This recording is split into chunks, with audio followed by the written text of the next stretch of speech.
Good afternoon, everyone. It's good to be with you yet again. Today's clinic is rather interesting. I actually got data sets rolling in the last few minutes before we went live. A test just validated that we've inserted into the deck that I think you'll find fascinating. The subject today is subject lines that convert, and a review of 100 plus successful subject lines reveals what motivates people to open an email. This is something we all must deal with. Any of us that are using the email channel begin by thinking about the most important piece, and that is before anyone has a chance to consider our offer, before they have a chance to actually click through, we've got to get them to open the email. They can't even begin the dialogue with us until we can get them to somehow respond. This is one of the first and most important micro yeses in that series of micro yeses that leads to the ultimate macro yes and thus the purchase. Knowing that means that we should pay close attention to this sort of fascinating set of experiments. Today will be different. As I start to think about that and just sort of slip through the bio and get right into the content, we recently did some research with Marketing Sherpa, and when we asked marketers what barriers exist to overcoming top challenges and to sort of select the top or most important ones, this is what we discovered: staffing expertise and creating consistent, relevant content. Now that's critical because it sort of leads to a tool that I'm going to show you right now. This is different. I'm actually going to show you how we experimented with an automated tool that's supposed to help you pick or develop the best subject line. We had to run an experiment to see if it was effective, and then greater than that, we had to sort of probe deeper to try and understand what could we learn that will help us all get more of our emails read. Now, the background for many of you that are familiar with Mech Labs or don't know is nearly 20 years now of research in this field. We have tested across 1 billion emails. And so much of what we'll be talking about will come from that work. But to sort of help you with this, I want to bring one of our key analysts up who has worked for a long time in this field, running lots of major research projects and experiments. Started out many years ago as my personal assistant. We don't always tell folks that, but now that would be hard to imagine because John has risen up and is high in the organization as a leader, and I'm proud of him. Come on up, John. Appreciate having you. Thanks, Flint. So John is here, and he didn't know, but as I was reviewing the content and he helped develop the presentation, I thought it would be best to actually have him sort of help explain the test you're going to see now. So John, just start by telling us what this is they're seeing on the screen. Sure. So what we've got here is a subject line rating tool. And it was funny how I came across it because, as you know, when you're doing research like this, the demand for it is very high. Yes. And so you're trying to bring in new team members. You're trying to find a way to conduct the research faster, get more done. And you've got to train them. Yes. You've got to help them get to those few that you can test because you can't test everything. Yes. And as I'm looking for ways to do that, I come across this wonderful, interesting little tool. You put the subject line in, and what you get is a score based off of 400 unique rules and, according to the tool, 1 billion plus sent email messages. And mind you, a couple of things for you that are sort of zeroing in on what we're trying to say. I don't even think we've told you the name of the organization. No. This isn't an attempt to try to bring any sort of negative review of any particular tool or vendor. We're really after something much more fundamental. And that is, can a tool like this help you? And more importantly, what can we use to get more effective subject lines? So John, in the course of actually running a set of experiments for a research partner, came across this tool, right? Right. So, the promise of the tool is great. I'm all for technology if it can help us. But being a little skeptical and being in research, I decided to run some tests. Yes. So let's take a look at one test right now. If you just click next. Here we've got a large financial institution offering mortgages to consumers. Their goal in this particular test was to determine which claim of value would generate the most response. And using the subject line, we would measure which would produce the greatest click and open rate. So this is sort of the setup from the test protocol. Right. We have the world's largest library of these case studies. This is also one of the largest banks in the world, just to be candid. Right. And we're doing a subject line test, and we're going to ask you, the audience, to help us using the Q&A feature in GoToMeeting. I'm showing you 3 subject lines: version A, B, and C, and I'd like you to select from which one of these you think will produce the highest possible yield. So there they are, and if you would just take a moment and let us see your vote. I see Bill says C, C, C, a lot of C's. B, A, C, C, A, and more, okay, coming in. Interesting. Keep them voting. We actually study your votes afterwards to look for patterns, and they're coming so fast I can hardly call the names because the screen is rolling out as I try to sort of lock down. But I want you to know that even as you rated this, we also had it rated by this tool. Right. So let's look at the results and let's look at the score. Now the total score is out of 100. Right, so the higher the better. And so the first one scored a 63,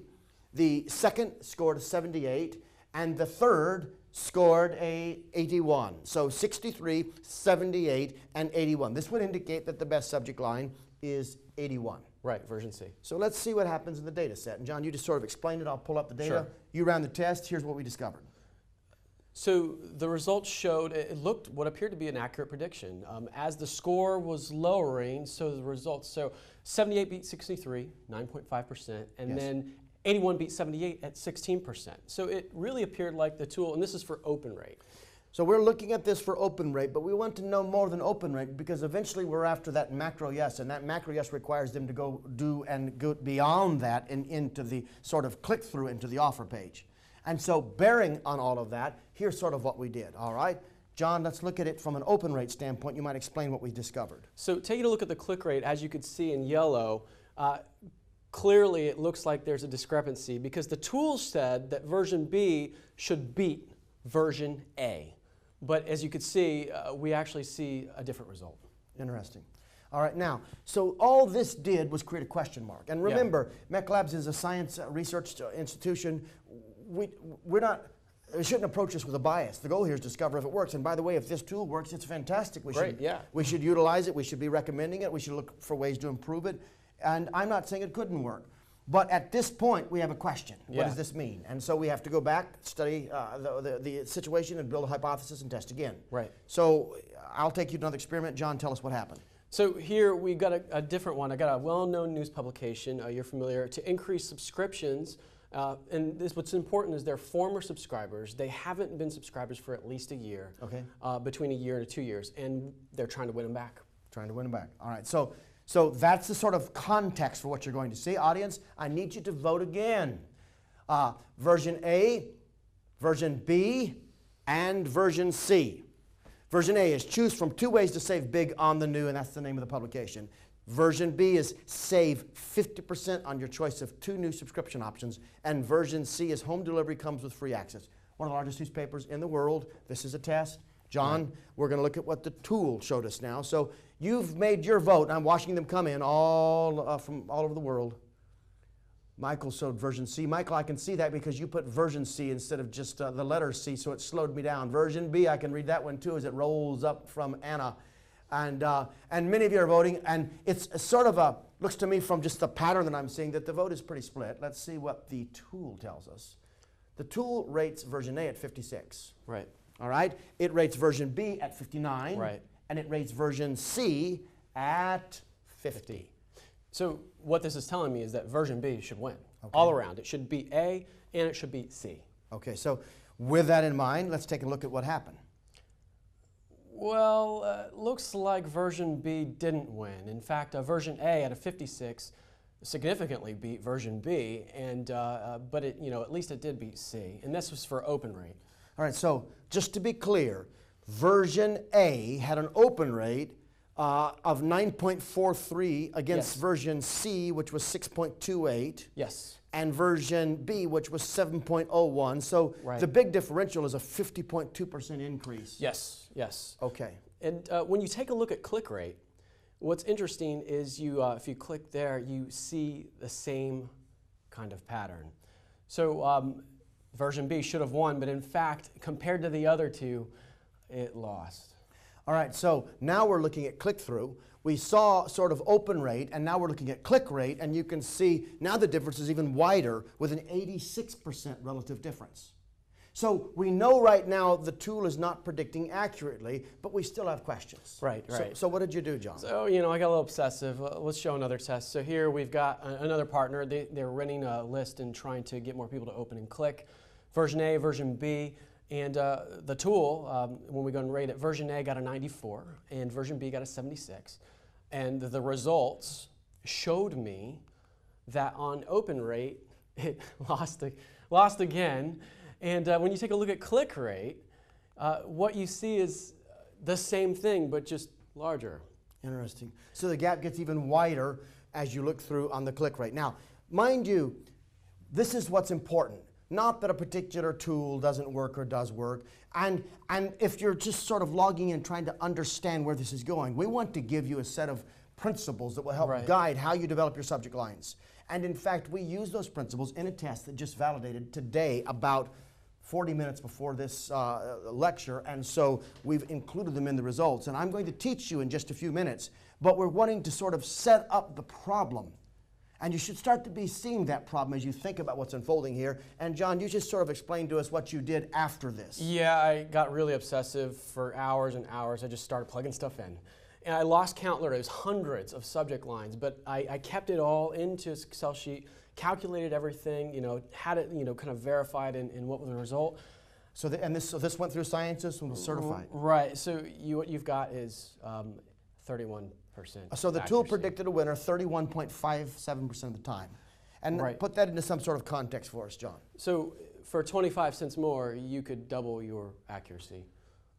Meaning a coin essentially predicts a winner 50% of the time. Right. Okay.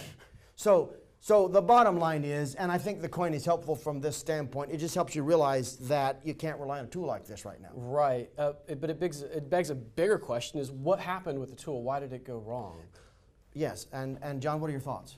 So, when you take a look at it, I noticed a lot of things that I'm very familiar with. Industry standards like mobile subject line length. Yes. The use of certain symbols for deliverability, including certain word types. And I've noticed that this is common in a lot of marketers that I've talked to. So these are rules that are commonly held to be true that are practiced by marketers everywhere. And they are being used in this tool to rate these subject lines. So they're actually part of the rules built into the logic of the tool. Yes. Right. All right. So that leads to what sort of conclusion for you? So what I've noticed is that because the tool was kind of analyzing subject lines in this way, it almost seemed like it was losing like the human element. Yes. Kind of the idea that people are actually engaging in these subject lines. Yes. As opposed to maybe an analysis from a computer or some kind of a machine. Yes. All right. So there is a difference in terms of the logic that's being applied here, right? And even sort of the transcendent set of tools that help make the decision. Right. All right, so I want to stay there for a moment, and I want to think about what we can learn from this. And really, I know that you didn't come onto this clinic simply to learn what doesn't work, but you need to learn what does work. And the point of the precious time you've invested here is to sort of get you to think differently and start to help you with something that you can take away that will get significant results for you as soon as you go back to work. Right. So, John, I want to thank you for helping us with that initial experiment, and we're going to go right into the rest of the teaching. So let's get right into content that I think will be useful for you. And here is the first one. Customers are not trying to open your emails, they are trying to eliminate them. People do not read their emails with excitement and enthusiasm. They read them as an annoyance. The same way you recall in some of you before email came along, and many of you still today, what it was like to get a lot of mail from the post office. And you throw aside everything that you know you can terminate, and you leave a stack of what you must open. And the goal of the old direct response marketing experts was to somehow get you to believe you needed to open their envelope. So they would send you envelopes that looked like there was a check in them. They'd have the check window, and it wouldn't actually be a check you could cash, but it would get you to flip it open because you couldn't take the risk of throwing it out. Much of email is not designed to entice you, but really effective email has subject lines that make them important enough that you can't take the risk of eliminating that email. And understanding the mindset of the customer as they're approaching that inbox is very important. They are not there with an excitement or an enthusiasm. No one woke up, at least not anymore, and said, wow, I can't wait to go through all my email today. Our boxes are full of spam and time wasters, and people need to get through it and down to what matters. So with that in mind, there's a second principle. To prevent that sort of elimination, the marketer must ensure an immediate connection with the customer. Now that connection has become more important as time passes.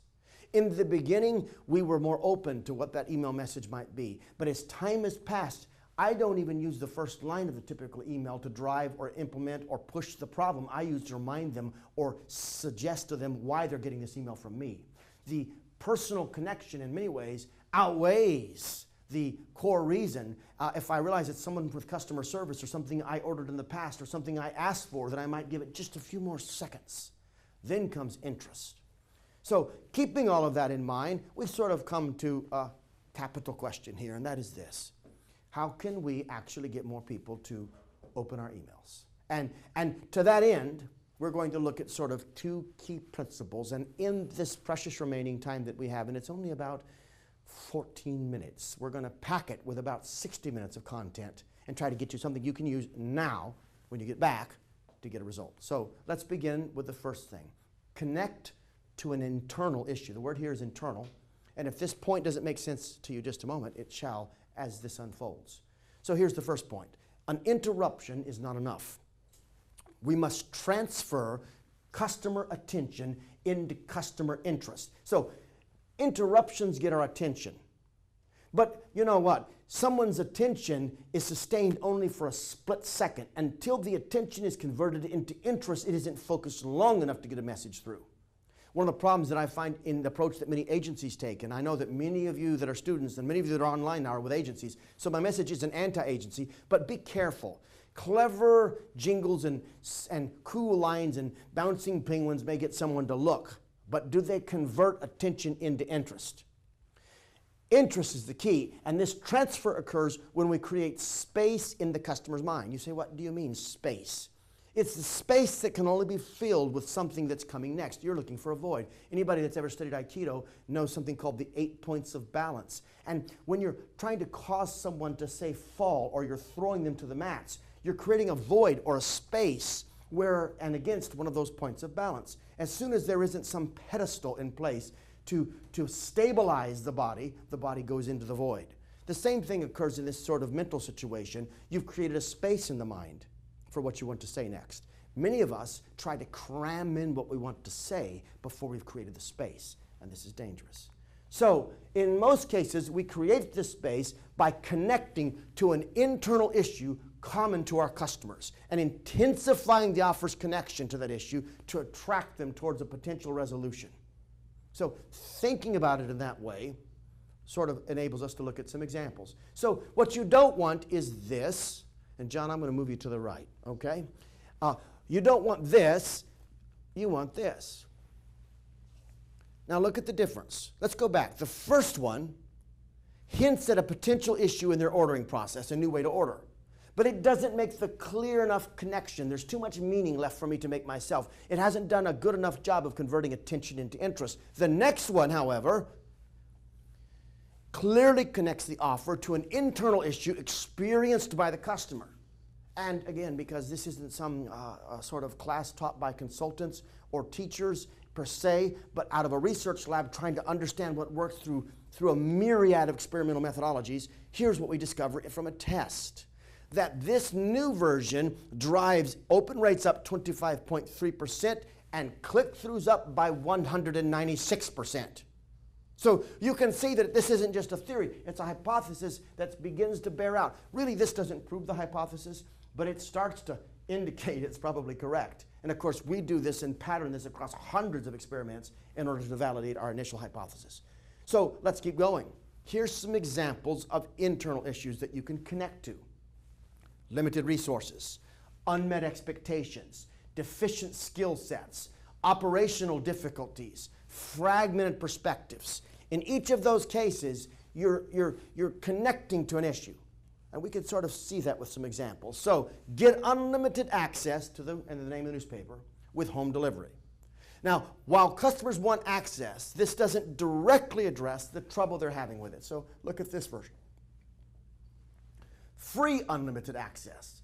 This connects directly to the internal issue. That is, I don't want to spend that much money, a limitation of resources. And it provides a potential way to solve this problem. So the headline is closer in its focus on the specific need of the individual. And it crosses that valley and doesn't leave me to stand on this side and peer across the valley and try to see the solution on the other side. And with that in mind, we can see the results, a 10.1% increase in opens and a 33.9% increase in clicks. And this is in a very mature campaign that has been tested for years with the world's top marketing experts trying to constantly improve its results. Here's another example. Target MDs with surveys and panels. Not a bad subject line, but it's too general. And it does not address a need or show a new way to solve the need that we sort of indicate in the subject line. Look at the difference. Reach 120,000 physicians through social media. Now we're connecting to an internal need to get results faster and to find new ways to justify their personal value. This is vital. The 120,000 suggests that this is a comprehensive list. It is. It's actually the world's largest community. And it sort of implies the value proposition. It uses that keyword social media at a time in the marketplace when this particular industry and many other industries are trying to understand how to capitalize on that particular medium. And in doing so, it produces a much better result. 7.6% increase in opens, a 27% increase in clicks. Now, by the way, I'd love to spend some time talking about the inverted relationship between opens and clicks. An excellent subject line doesn't just get more opens. It gets more of the right opens and less of the wrong opens. I don't want you to open my email if it's not right for you. I don't even want you to receive it. If I could, I'd never send an email that wasn't just right for you, and I'd never send an email that shouldn't be opened by you, and I'd never send an email that you didn't open. Since I don't have that much control over the world or the people in it, I have to use stochastic sampling and experimental design to get there. And what you'll notice is that only 7% more opened, but it was something different. I don't know if it's clear when you think about it, but there's an exchange taking place that's sort of invisible on this slide. You don't get 27% more to open if only 7% more click through, unless more who are clicking through are opening, which means probably some people that would have clicked didn't, and some people that should have clicked did. And the only other thought might be those who did connected an expectation in the subject line to the promise in the email, and thus the velocity increased and more opened. All of those help understand that the goal here is not one particular metric, but it's that series of micro yeses that are being sort of achieved. And when you get the first micro yes or the third micro yes achieved, you must do so in keeping with the fact that there's one coming 5 micro yeses away that you must keep getting yeses to as well. And anything you do for the short term that hurts you for the long term is taking away value from your P&L. So look at this. Looking for a lower mortgage rate? You're not alone. This is standard sort of marketing language. I don't even like this headline. It has that feel of hype. Who cares? I'm not alone. I'm looking for a mortgage rate. It doesn't have anything to do with a loan. And yes, I know there are other people looking for a mortgage. You're wasting my time with marketing. I'm trying to think of my team is suggesting words, but they're all 4 letters. So we'll just use the word drivel. And somebody count that. Is that 7 letters, 8 letters? If it's 8 letters, then think of it as a 4-letter word times 2. While this connects to the general need, it lacks any internal specificity. It makes very little of a promise, and frankly, it's just marketers imitating marketers. We've developed our own ear for our own song, and nobody likes our music but ourselves. We don't even like to read it when somebody else is singing it. We don't like to be marketed with the same language we use every day when we write our own copy. Look down here. Own your own home sooner. Now, sooner is important. That's the operative word. With free biweekly payments. Do you see how I've just converted attention into interest? What is this biweekly program? A lot of people heard there's a way to do that. They don't quite understand it. And owning it sooner cashes in what that really means. So what's the difference in results? A 16% increase in opens and an 11.3% increase in clicks. Let's keep going. So we now come to the second approach. Paul Cheney, who helps curate all of my content, is in the room. Paul, how much time do I have left? You have 6 minutes. He's running around, by the way, showing me this whiteboard. I have 6 minutes to teach the second point. It's distracting because he, for some reason, is in this studio. We're in the big green room, and he has no shoes on. I don't know what that's about, Paul, but I'd recommend shoes next time, yes. We're all in suits, and Paul is shoeless. I think he's gunning for a raise. Let's look at the second point. Approach 2, connect to an external event. So we did internal, now let's go external, and let's do it rapidly. But messages have more meaning when they are presented in a story. Did you know that? People use story to make meaning and organize disparate facts into some sort of comprehensible whole. And so a series of events that build towards a conclusion is easier understood than a series of random events that aren't connected. What does that have to do with where we're going? Well, we taught this slide in a copywriting clinic that we did at the Email Summit. By the way, there's one coming up in January or February in Las Vegas. I don't know if there's a slide in this deck about it, but if there isn't, you want to get in on that. That'll be the world's largest summit on this subject, and we'll all be studying this sort of research. But anyway, this is a slide from that, and the only thing I want you to see is that there is in all copy a story flow, and we go all the way back to Aristotle's Poetics and then test it and discuss it in that particular clinic. And that same principle applies as we think about how external events help motivate a story.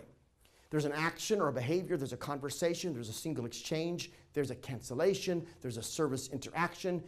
This is sort of an event, this cancellation. Those sorts of activities help fit what I want to say into something that has meaning, a meaning in the sense of a beginning and a middle and an end. And I now know how to take what you've said to me and apply it in my life to a meaningful sort of problem. Let's look at an example. Test Protocol 2121. It's a national B2C, B2B financial company. The goal is to increase account activity. So let's look at what we have here. Version A, your account information is ready to view. Version B, it's easy to access there's your bank name, accounts online. Sign on now. Version C, your accounts are protected with the bank's name online. Sign on now. And version D, did you forget your blank, the name of the bank, and then the online username or password? It's sort of asking if you've forgotten your password to get into your account. So which of these connect to a recent event in the story of the customer? Did you hear that? Well written. I didn't write that question, John. But that question, John wrote it, that question helps frame the point of this second sort of reference to poetics and storyline. There's a story in the customer, and your headline has to fit into their personal story. Which one of these does? Let me see your votes. They're coming in right now. Vote, vote, vote. I see lots of thoughts coming in, and I'm watching them as they keep them coming. They're coming so fast, but I'm reading them. I find them interesting. I look for patterns. How many, what percentages. Later we'll study them in more depth. All right, so many of you are voting, and as you're voting, let me just tell you what we discovered. Which one? 92.2% was the winner. Now, there's a big increase across several of these, but A is your account information is ready to view. And so what happened is subject lines A and D significantly outperformed those that did not connect to an event. And that was the key in this case. And what was D? Did you forget your, and there's the online username and password. Do you see how that information, completely devoid of hype, is connected to something in their life? For instance, they may be ready now to view that information, and they want to know that their account is ready and they can get to it and access it. Or they may be hesitating to go in because they're afraid they don't remember their username or their password. And so I've taken a subject line that connects to their story, has particular meaning, and connected directly to it. And you get a great response. So is this the case study that just came in? Yes. So we just added this. I mean, literally, John comes into me breathless. I'm in my library. I'm in a meeting. He says, we just had a case validate. Can I put it in the deck? And I said, yes. So here it is. And what happened is we took the principles that we were teaching and we were testing. The same principles we're teaching you right now, and we ran a test with them. And John, just come on up and I'll let you explain it real quick, and we'll wrap up with this. So if you go to the next slide here, let's take a look at the treatments. So it's a marketing research publication company. Goals increase the open and click rates, same sort of thing. And then, John, here we go. There's the control. Right. So you guys may have gotten this email, but our marketing team, John Hosier and the team, wanted to test these principles. And so we tried to write them to reflect in the subject lines. So control is the A. Let's go to version, control is subject lines that convert. This is an email for our own clinic. Yes. So many of you are attending. Of course, we're testing everything. Never copy our stuff, because you may be copying the treatment or the control or the worst version. We're like the worst company to copy. And don't look at our web pages. There's like 16 versions of those too. And sometimes you have to do really ugly ones to figure out the good ones. So again, there's danger there. But apparently, many of you are already part of a test and you didn't know it. And frankly, I didn't know it either. They just, we do this all the time here. So John, what happened? So version A kind of tests an internal need to really fill in a perspective. Like, I want to know what makes a good subject line. And version B the hypothesis is that it's not just filling in a perspective, but it's meeting an expectation, a fear of failure. Now, before you show me results, I want to just analyze these. By the way, we didn't plan this, rehearse this. I don't remember the results. I don't think they showed them to me. I could be wrong. If I am, then that's the whole point here, by the way. There are no gurus at Mech Labs. There are no expert marketers. There are only experienced marketers and expert testers. And the reality is experience gives us patterns that we can apply, but we never know about the mystery of the human mind until we run the experiment. The testing process is not something we're in love with. It is customer wisdom that we're in love with, and we have to test to get it. But back to this, subject lines that convert, marketing experiments, web clinic, invite. The value of the first line is because it has our name there. If they didn't see the from field, if they're already signed up, they see marketing experiments, plus the name itself is intriguing for someone that doesn't know, and we found the name itself has high conversion and click-through. The subject lines that convert sort of tells you what we want to talk about, but it doesn't add much color. There's not much interest here. There's just sort of attention, and you get the idea. This is what it's about. So the idea is communicated. In the second one, what makes a good subject line? Ask a question, which always frightens me to start with, because people aren't here to ask, for me to ask them a question. They're here to get their questions answered. But it touches the idea that this clinic is about what makes a great subject line. Now, the problem with that is the word makes, to me, John, isn't clear what makes a good subject line. How do you build? How do you develop? It requires an intellectual jump. I have to think. Right. There's a 4-second calculation necessary for me to capture the full meaning of that, and there's no Right. promise. Zero promise. Right. All right, so what is version B? Well, version B is subject lines that fail.